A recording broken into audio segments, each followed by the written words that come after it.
Today's topic is theories of punishment. Criminal tendencies are as old as human beings themselves. Because of these tendencies, the concept of state came into existence because man had to be saved from his own brothers. Because of his criminal tendencies, not only others were harmed, the person harmed himself and the society as a whole. Therefore, the state devised certain theories of punishment which would be given to such persons who destroyed the peace and tranquility of a society. These punishments were evolved in a number of ways. There are five main theories of punishment. The first is the deterrent theory, the second is the reformative theory, the third is the retributive theory, the fourth is the deterrent theory, and the last is the preventive theory. And finally, it is followed by compensatory theory. We will discuss these theories in brief.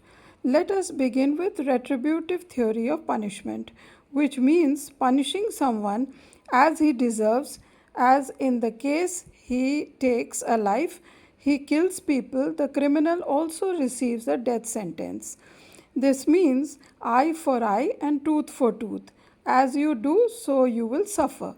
The deterrent punishment theory means punishing the criminal so harshly that he sets an example for the whole society, and therefore a death sentence is usually very cruel and harsh in this kind of deterrent theory of punishment. Then the preventive theory of punishment puts everyone into prison for life or disables them for life so that life becomes a living death for the person who has committed a crime. This kind of preventive punishment is also extremely harsh. The reformative theory is quite in reverse to the above three. This treats the criminal like a patient and believes that a change of heart can transform a criminal. Therefore, they do not believe in capital punishment and believe that if one is properly treated and made to understand, a criminal will transform himself, because a criminal can only change himself. No amount of punishment can change a criminal. Therefore, reformative theory believes that reform is the answer for crime. Lastly, we come to compensatory form of punishment. This means that the offender is financially punished for his crimes. The state takes away all his money, all his property, all his assets, so that he suffers financial loss. This punishment is a milder form in compared to the above mentioned forms. Thus, we see crimes always entail punishments. अपराध मानव समूह में प्रारंभ से ही रहा है. मानव की पशुता से रक्षा करने के लिए राज्य की उत्पत्ति हुई.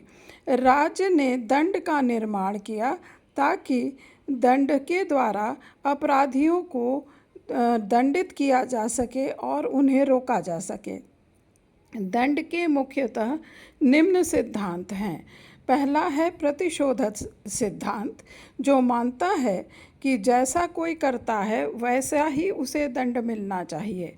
इसीलिए यहाँ मृत्यु दंड भी स्वीकार किया जाता है कि यदि अगर किसी व्यक्ति को किसी अन्य व्यक्ति ने मार दिया तो उसे फांसी की सज़ा मिल सकती है, उसे मृत्युदंड मिल सकता है. दूसरा है निवारक सिद्धांत. यह सिद्धांत मानता है ईंट का जवाब पत्थर से देना चाहिए.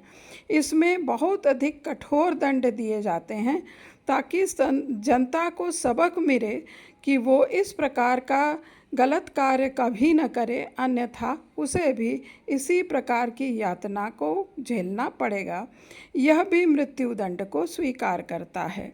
तीसरा है सुधारात्मक सिद्धांत, जो मानता है अपराधी को सुधारने की आवश्यकता होती है.